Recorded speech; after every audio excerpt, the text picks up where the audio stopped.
हम और आप जो आम लोग हैं, जो जनता है, वो झेलती है और झेल भी रही है। महाराष्ट्र को पछाड़, एमपी को दी मां, यूपी अपना अव्वल। दंगे हो या संघर्ष, दंगा, दर्द और दहशत।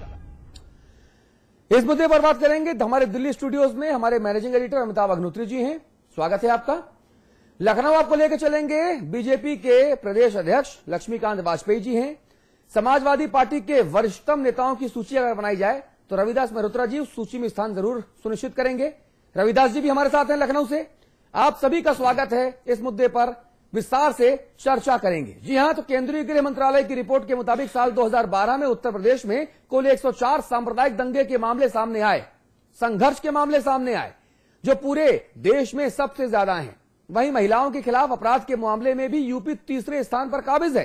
तो क्या इसी कानून व्यवस्था के बूते सूबे की सियासी पार्टियों ने उत्तम प्रदेश का सपना दिखाया था? और उस वक्त जब मुलायम सिंह जी की सरकार थी तब एक विज्ञापन जिसमें अमिताभ बच्चन नजर आते थे कि यूपी में है दम मगर जुर्म है यहां कम। लेकिन जैसे ही मायावती की सरकार बनी, अमिताभ बच्चन भी प्रदेश से गायब, ये विज्ञापन भी गायब। यूट्यूब, ट्विटर, फेसबुक, कहीं पर ये विज्ञापन हमने खूब ढूंढा, हमें नहीं मिला। ये कैसा दम है? और अगर दम है तो फिर वो दम नजर क्यों नहीं आता? अपराधियों के हौसले बुलंद क्यों हैं? अखिलेश जी की सरकार से ये सवाल हम पूछते हैं। प्रति व्यक्ति आय नीचे से तीसरे नंबर पर, ऊपर से 28वें नंबर पर विकास दर, नीचे से तीसरे नंबर पर, ऊपर से 30वें नंबर पर।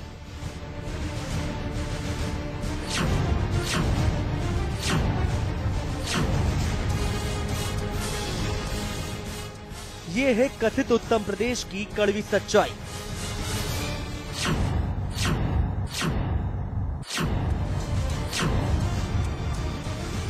सूबे की दुर्दशा पर आपका दर्द उभर कर सामने आए उससे पहले आपको कुछ खुशखबरी बताते हैं।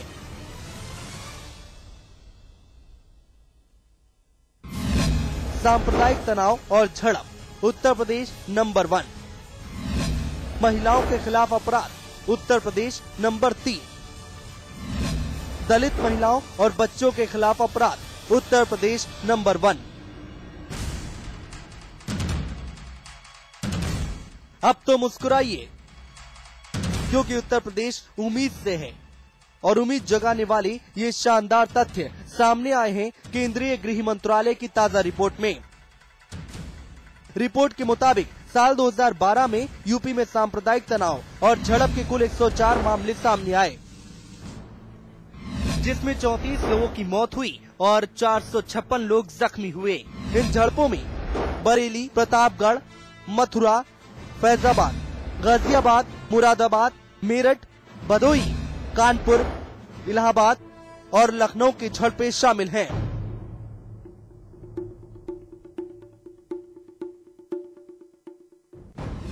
तिरासी मामलों के साथ महाराष्ट्र दूसरे नंबर पर है, जबकि 78 मामलों के साथ मध्य प्रदेश तीसरे पायदान पर खड़ा है।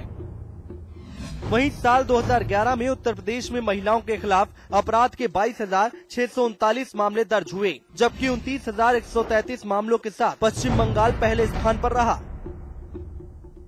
तो 28,246 मामलों के साथ आंध्र प्रदेश दूसरे स्थान पर रहा। दलित महिलाओं और बच्चों के खिलाफ अपराध की बात करें तो उत्तर प्रदेश में 2011 में 7,702 मामले दर्ज हुए, जबकि 5,182 मामलों के साथ राजस्थान दूसरे और 3,245 मामलों के साथ मध्य प्रदेश तीसरे स्थान पर रहा। यानी भले ही विकास की रेस में हमारे पांव खड़े नहीं होते, लेकिन अपराध के मामले में उत्तर प्रदेश के सामने कोई भी नहीं टिकता। और ये बात उत्तर प्रदेश ने एक बार फिर साबित कर दी। तो आप भी मुस्कुराइए, क्योंकि उत्तर प्रदेश उम्मीद से है।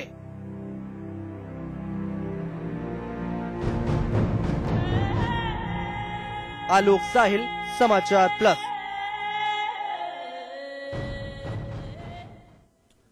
रविदास मेहरोत्रा जी, सीधे मैं आपके पास आना चाहूंगा, ये यूपी में कैसा दम है, और अगर यूपी में दम है तो ये आंकड़े क्या ये फर्जीवाड़ा हैं, और अगर ये आंकड़े सही हैं तो फिर यूपी का दम कैसा है? ये दोनों बातें विरोधाभासी हैं परस्पर। अब मैं चाहूंगा कि आप हमारा मार्गदर्शन करें कि मैं किन किन बातों को उचित समझूं और अपने समाचार प्लस जो प्रदेश का नंबर 1 चैनल है उस पर इन आंकड़ों को दिखाऊं। कि ये बात सही है कि उत्तर प्रदेश में अपराध हो रहे हैं, लेकिन पूर्व में जो अपराध हुए हैं उससे कुछ नियंत्रण हुआ है। पूर्व में अगर आपको याद हो, जो बीएसपी की सरकार है, नहीं, गलत पिच पर बैटिंग मत कीजिए। जिस पिच पर नहीं, सुनिए, जिस पिच पर हम आप मैच खेल रहे हैं, जिस पिच पर हमने सिक्का उछाल के टॉस किया है, उसी पिच पर बने रहिए। देखिए ऐसा है, सवाल मेरा बड़ा सीधा था मेहरोत्रा जी, माननीय मेहरोत्रा जी, सवाल मेरा बड़ा सीधा था। मैं आपकी सरकार या बसपा सरकार की बात नहीं करता, ना करना चाहता।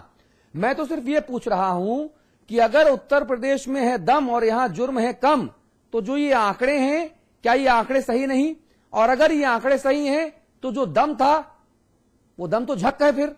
अतुल, इसमें एक रविदास जी एक सेकंड दीजिए मुझे, मैं प्रश्न को और क्रिस्प कर दूं जिससे पिच बिल्कुल डिफाइन हो जाए कि कहां बल्लेबाजी करनी है। हाँ। पिच की एक सीमांकन कर दूं, बस वो थोड़ा सा 1 सेकंड लूंगा। 2012 1 जनवरी से लेके अब तक भारत सरकार के गृह मंत्रालय ने एक दस्तावेज जारी किया जिसमें कहा कि उत्तर प्रदेश में 104 सांप्रदायिक टकराव, झड़प, संघर्ष और दंगे हुए। ठीक जी, 104 ये संख्या याद रखनी है अपने को, और 1 जनवरी से अब तक। ठीक, उसने उसका विवरण मान लीजिए नहीं दिया कि 1 जनवरी से 14 मार्च तक किसका रहा। लेकिन इसमें मैं एक बात और कह दूं, चूंकि आप उस दिशा में जाएंगे जरूर, हर पॉलिटिकल आदमी जाता है, आपको भी जाना चाहिए, आप जाएंगे भी। उस 1 जनवरी से और 14 मार्च तक उत्तर प्रदेश किसी मुख्यमंत्री के अधीन नहीं था। उत्तर प्रदेश का चुनाव आयोग के नियंत्रण में था, आचार संहिता लगी हुई थी, अधिकारी चुनाव आयोग को रिपोर्ट कर रहे थे। और उसके बाद से अब तक 9.25 महीने आपकी सरकार है। अब 104 और 9.25 महीने की सरकार, उससे पहले 3 महीने का वो आचार संहिता का काल, इसको ध्यान में रख के हम चर्चा को बढ़ाएंगे आगे। बताइए जी। देखिए, एक तो जो है कि सरकार बने 8.5 महीने हुए हैं, 9.25 महीने नहीं हुए हैं। दूसरी बात यह है कि जो आंकड़े आए हैं जी, उस आंकड़े में 15 मार्च से लेकर के आज तक जो मेरी जानकारी है वो 8 या 9 दंगे झड़पें हुई हैं। तो मैं ये समझता हूं कि जो बाकी आपने 104 बताई हैं, नहीं हमने नहीं बताया इसमें से नहीं मेहरोत्रा जी, मेहरोत्रा जी हमने नहीं बताया। सरकार के आंकड़े हैं जिस सरकार को आप तुलसी लेके गंगा जल लेके संकल्प करके समर्थन दे रहे हैं, और संकल्पबद्ध होके, और डिनर पार्टी में 8,000 रुपए की थाली खाने माननीय मुलायम सिंह जी और उनके सहयोगी भी जाते हैं। ये उस यूपीए 2 सरकार के गृह मंत्रालय की रिपोर्ट है मान्यवर। जी।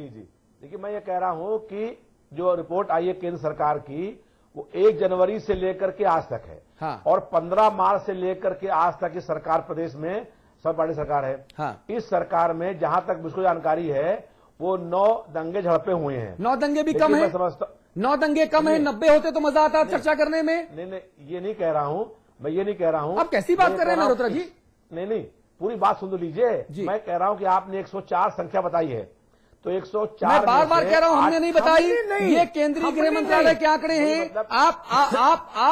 आप या तो ये कहें कि केंद्रीय गृह मंत्रालय के जो आंकड़े ये गलत हैं और आप केंद्र सरकार से आपत्ति जताएंगे तो मैं मान लूंगा। ये कह रहे हैं कि केंद्रीय गृह मंत्रालय ने कहा है कि 1 जनवरी से लेकर के आज तक 104 दंगे झड़पें हुई हैं। हाँ। अगर उनकी ये बात सही मान ली जाएगी तो 15 मार्च के बाद से मेरी जानकारी में है कि 8 या 9 लखनऊ मिलाकर के 9 जगह और झड़प या दंगे हुए हैं। तो इसका मतलब है कि 95 जो झगड़ा या दंगे या वो हुआ झड़पें हुई हैं, वो हुई 1 जनवरी से लेकर के 15 मार्च के बीच में। उस समय प्रदेश में मायावती जी मुख्यमंत्री थी और चुनाव आयोग जो है उसका नियंत्रण था, और चुनाव आयोग और मायावती का नियंत्रण था। उसमें जो 95 सांप्रदायिक तनाव झड़पें हुई हैं। रविदास जी एक मिनट इंटरव्यू करूंगा। वाजपेयी जी से 1 सेकंड की टिप्पणी लूंगा। वाजपेयी जी जी 1 जनवरी से 14 मार्च तक हम भी प्रदेश में थे और आप भी प्रदेश में थे, आप तो एक पार्टी के नेता हैं। कुछ याद आता है कि 90 से लेकर 95 तक सांप्रदायिक संघर्ष हुए हो उत्तर प्रदेश में? नहीं, ऐसा कहना बिल्कुल गलत है।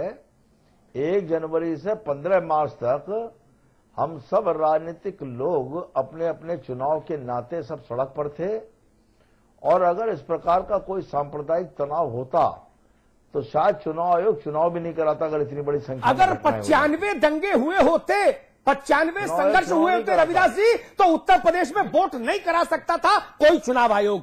23 करोड़ का सूबा और 95 दंगे हो गए। और सुनिए, मैं आपकी रविदास जी आपकी बात को और आगे बढ़ाता हूं। अगर आपके हिसाब से 90 से 95 दंगे 1 जनवरी से 14 मार्च के बीच में हुए, तो माननीय मुलायम सिंह जी मंच से ये बोलते नजर क्यों नहीं आए? अखिलेश यादव जी क्रांति रथ चला रहे थे, वो बोलते नजर क्यों नहीं आए? राम गोपाल जी, मोहन सिंह जी, रामाश्रय कुशवाहा जी, आप खुद सब लोग, आजम खान साहब, शिवपाल जी, सब लोग कहां थे? किसी ने कोई बयान नहीं दिया कि 95 दंगे हुए 3 महीनों में, त्राहिमाम। देखिए ऐसा है, आप केंद्र सरकार ने की गृह मंत्रालय ने रिपोर्ट दी है कि 104 दंगे हुए। नहीं, वो बात पीछे और छोड़ दीजिए, वो बात पीछे छोड़ दीजिए। मैं तो आपकी बात को आगे लेकर चल रहा हूं। आपने कोटा बांट दिया कि भाई 8 मेरे हिस्से के, बाकी 3 महीने में। कम से कम ये सोचो मल्होत्रा जी, आप वरिष्ठ नेता हैं, औसत देखिए 90 दिन में 95 दंगे, यानी एक दिन में 3 दंगे उत्तर प्रदेश में होते तो वोट हो सकता था क्या? सुनिए, उसमें झड़पें लिखी हुई, झड़प लिखी हुई है। झड़प ही सही, झड़प संघर्ष नहीं। रविदास जी चुनाव के दौरान जो झड़पें आपस में हुई हैं, उसको भी नहीं, गलत। मैं पढ़ूं क्या? उसमें लिखा है कम्युनल टेंशन एंड क्लैशेज, चुनावी झड़पें नहीं। तो अगर ऐसा है, communal tension and clashes. Ravidas ji इसका मतलब ये है कि जो रिपोर्ट दी गई है गृह मंत्रालय ने, वो गलत, झूठी रिपोर्ट है वो। तो आप भाई, आप सुनिए, बहुत अच्छी बात आप कह रहे हैं। चलिए, आपने पहले एक बात कही कि 3 महीनों में संख्या 90 से 95 हो सकती है। अब आप उस बयान से पलट गए, अब आप कह रहे हैं रिपोर्ट झूठी हो सकती है। अरे भैया, साइकिल पर हाथ सवार होके मनमोहन सिंह जी को पीएम बनाया हुआ है। आप सरकार से जवाब क्यों नहीं मांगते कि भाई झूठी रिपोर्ट क्यों दे रहे हो तुम हमारे प्रदेश के बारे में? सरकार हमारी है। अभी मतदान जब होगा एफडीआई पर, तो आपको मालूम पड़ेगा। हमारा कहना यह है कि अगर केंद्रीय गृह मंत्रालय ने रिपोर्ट दी है कि 104 दंगे झड़पें हुई हैं, तो इसमें 15 मार्च के बाद पूरा प्रदेश जानता है कि झड़प या दंगे या कुछ भी बात हुई है, वो मुश्किल से 8 ही हुई है, 8 जगह पर हुई है। 8 ठीक बात है। एक महीने में एक बड़ा दंगा होना, ये अखिलेश जी के सिर पर सेहरा बांध रहे हैं क्या इसका? नहीं, सेरा नहीं बांध रहे हैं। नहीं, क्यों? आप जितनी वीरता से, जितनी बहादुरी से ये आंकड़े गिना रहे हैं, लगता है कि आप अखिलेश जी के सिर सेहरा बांध रहे हैं कि बहुत बढ़िया अखिलेश बाबू, आपने 1 महीने में एक दंगा तो कराया। नहीं, ये बात नहीं है। दंगे क्यों हुए उसके अलग अलग कारण हैं, लेकिन केंद्रीय गृह मंत्रालय ने जो आपने कहा कि 104 झड़प दंगे हुए, मैंने उसके बारे में आपसे बात कही। रविदास जी, ये बात सही मानी जाए। रविदास जी, ये बात सुनिए। रविदास जी, एक सवाल आपसे पूछता हूं, फिर मुझे लगता है कि वाजपेयी जी को टिप्पणी करनी चाहिए उसके बाद। जी। अगर ऐसी सरकार जो आपके मुंह पे कालिक पोतने का सत्कर्म कर रही है दिल्ली में बैठकर, और आपकी ही बैसाखी से सत्ता में टिकी हुई है, तो भाई ऐसा पुण्य काम क्यों कर रहे हैं? अभी तो कुंभ शुरू नहीं हुआ, आप अभी से सन्यासी भाव में क्यों आ गए? अगर सुन लो ना आप रविदास जी, अगर दिल्ली की सरकार, मनमोहन सिंह की सरकार आपके युवा मुख्यमंत्री को बदनाम कर रही है, अगर जैसा आपने कहा कि झूठी है ये रिपोर्ट, तो झूठी रिपोर्ट देने का मतलब होता है बदनाम करना, यही ना अर्थ हुआ? तो अगर वो अखिलेश जी को बदनाम कर रही है, तो अब पार्टी के बेटे को बदनाम करने वाले को समर्थन क्यों मिले? देखिए, केंद्र की सरकार ने, गृह मंत्रालय ने ये नहीं कहा है कि 15 मार्च के बाद इस झगड़े दंगे हुए हैं। उन्होंने 1 जनवरी से कहा है ना। तो अगर 15 मार्च के बाद कहा होता तो बात होती।